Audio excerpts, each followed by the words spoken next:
Good morning to all of you. Today I am taking your science class, chapter 17, Forest, our lifeline.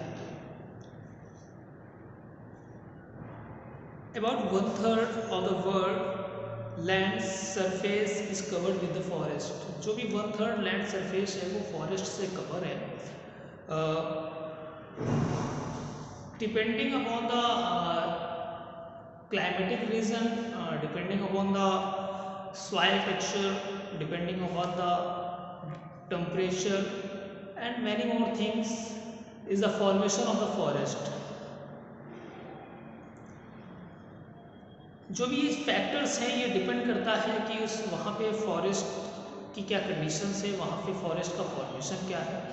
क्योंकि बहुत सारी activities जो होती हैं, जो नेचुरल एक्टिविटीज़ होती हैं, कुछ ह्यूमन एक्टिविटीज़ होती हैं, वो फॉरेस्ट की जो प्रोफाइल होती है उसको क्या कर देती है, डिस्टर्ब करती है.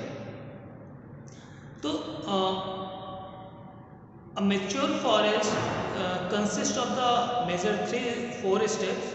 First is canopy, second is crown, third is understory and fourth is the forest floor. जो फॉरेस्ट होता है वो जो मेनली 4 स्टेप्स या 4 टाइप्स की जो होते हैं लेयर्स से मिलकर के बना हुआ होता है. First is canopy. Canopy is the upper part of the all forest. Canopy जो है वो फॉरेस्ट का जो अपर पार्ट होता है, मीन्स जो प्लांट्स होते हैं उनके जो अपर पार्ट्स होते हैं, this is called a canopy. Means this is the roof of the forest. ये क्या है, ये फॉरेस्ट के क्या है, रूफ होती है, छत होती है. ठीक है. Second is the crown where branches are grow, जहाँ वेयर ब्रांचेस आर एराइज. ठीक है, जहाँ से ब्रांचेस क्या होती हैं, निकलती हैं. ठीक है, this is called the crown. ये क्या कहलाता है, ये क्राउन लेयर कहलाती है फॉरेस्ट की. And third is the under story. ठीक है, this is the light dense part and sunlight reaches in a minimum quantities. Sunlight क्या होती है, बहुत मिनिमम क्वांटिटीज में आती है. ठीक है, this is called a under story. And fourth part is the forest floor.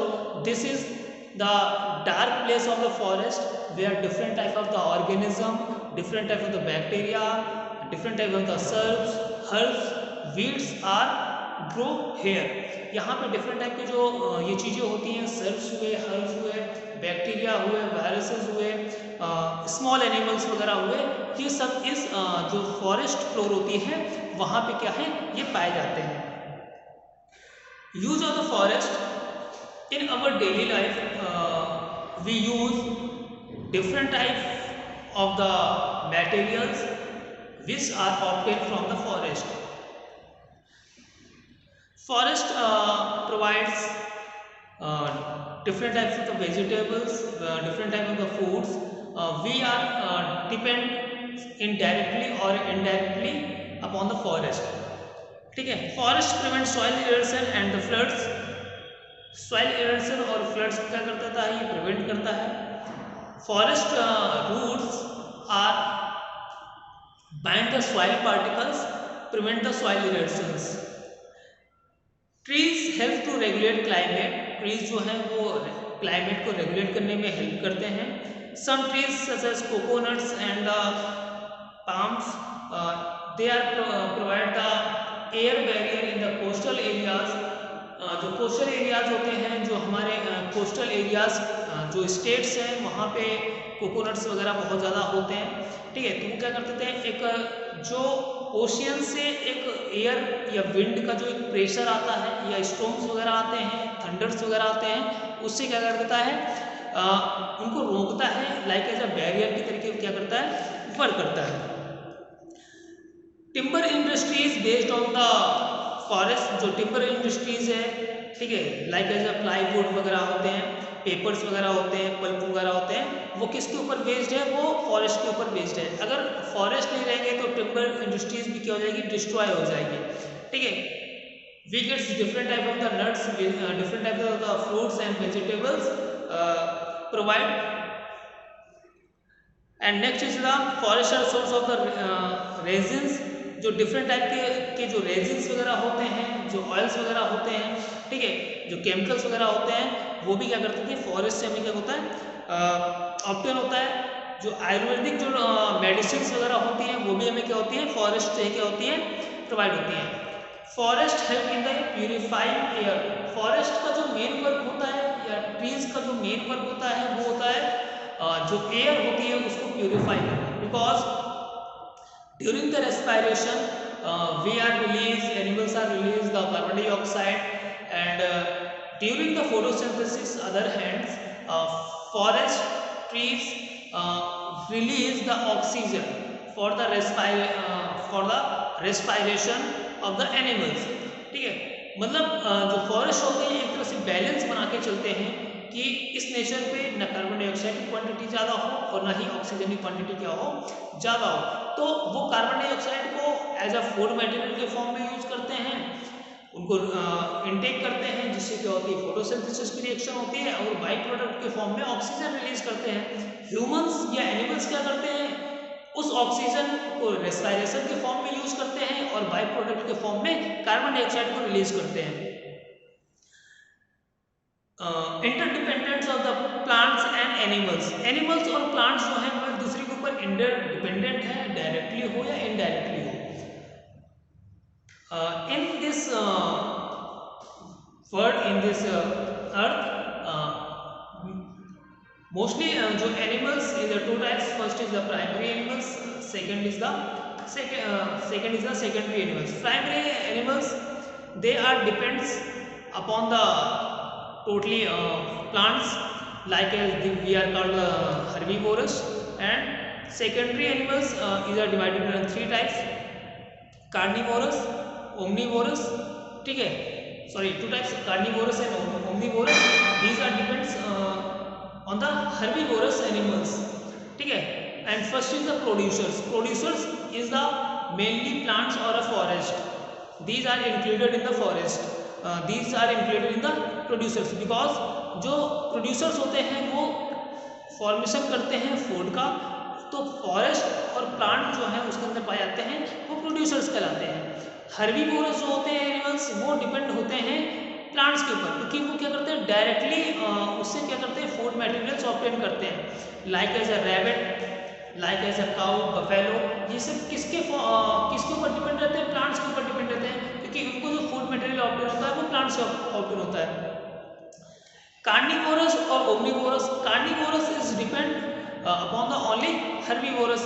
Carnivorous जो है वो फूड के लिए किसके ऊपर डिपेंड रहते हैं, वो हर्बिवोरस के ऊपर डिपेंड रहते हैं, ठीक है। और omnivorous depends upon the both carnivorous and omnivorous, दोनों के ऊपर डिपेंड रहते हैं। वो कार्निवोरस के ऊपर रहते हैं और हर्बिवोरस के ऊपर भी रहते हैं, ठीक है। तो these systems created a chain.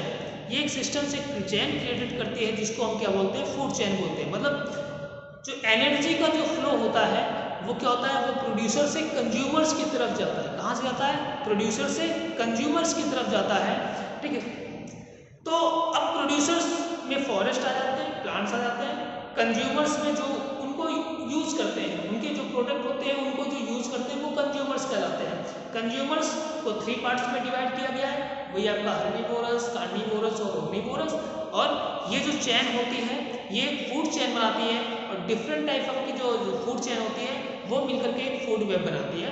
Food web में जो एनर्जी का जो फ्लो होता है वो डिफरेंट डायरेक्शन में होता है, और फूड चैन में जो एनर्जी का जो फ्लो होता है वो ओनली वन डायरेक्शन में होता है।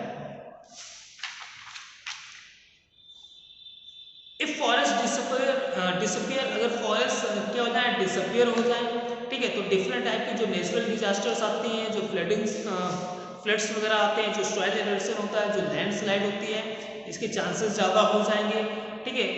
जो natural resources such as timbers होते हैं, मेडिसिन प्लांट्स होते हैं, फ्रूट्स होते हैं, वेजिटेबल्स होते हैं, ठीक है, ये भी क्या हो जाएंगे, ये भी कम हो जाएंगे, ठीक है। मतलब क्राइसिस हो जाएगी फूड मटेरियल्स की, और ऐसे जो भी मटेरियल्स हैं, जो भी प्रोडक्ट हैं उसकी, ठीक है। लार्ज अमाउंट में ग्रीन हाउस गैसेज जो होती हैं, कार्बन डाइऑक्साइड और मीथेन्स होती हैं, वो इंक्रीज होगी, जो नेचर है वो अनबैलेंस्ड हो जाएगा, ठीक है।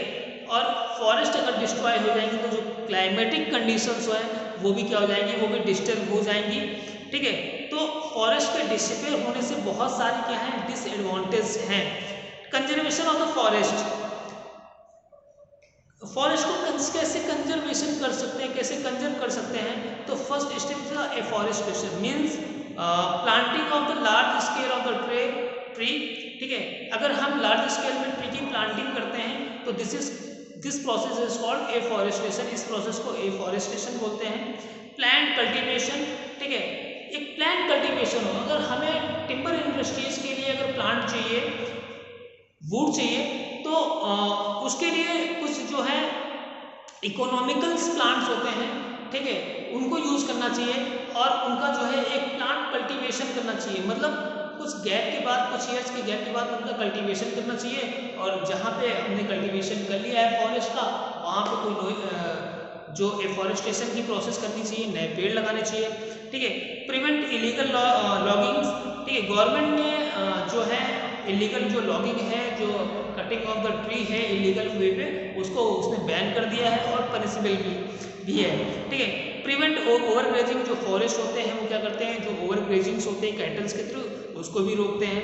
ठीक है, protection from the forest fires, उस फॉरेस्ट को क्या है, हमें फायर्स जो होते हैं लाइक कोई भी एरियाज है जहाँ पे कोई फॉरेस्ट है, ठीक है, वहाँ पे आसपास नियर अबाउट जो होती है पॉपुलेशन वहाँ पे होती है। ठीक है, और वो पॉपुलेशन क्या करती है कि डिफरेंट टाइप की एक्टिविटीज़ करती है उस फॉरेस्ट के नियर बाई। ठीक है, जिससे क्या होते हैं कि वहाँ पे फायर के कॉजेज होने के चांसेस ज़्यादा हो जाते हैं। ठीक है, तो उससे भी क्या करना चाहिए, हमें उस फॉरेस्ट को क्या करना चाहिए, बचाना चाहिए। ठीक है, ये जो चैप्टर है फॉरेस्ट आवर लाइफ, ये कंप्लीट हो गया है। ठीक है, अगर इससे रिलेटेड कोई प्रॉब्लम्स है, कोई क्वेश्चन है या कोई भी टॉपिक समझ में नहीं आया तो यू विल डिस्कस मी।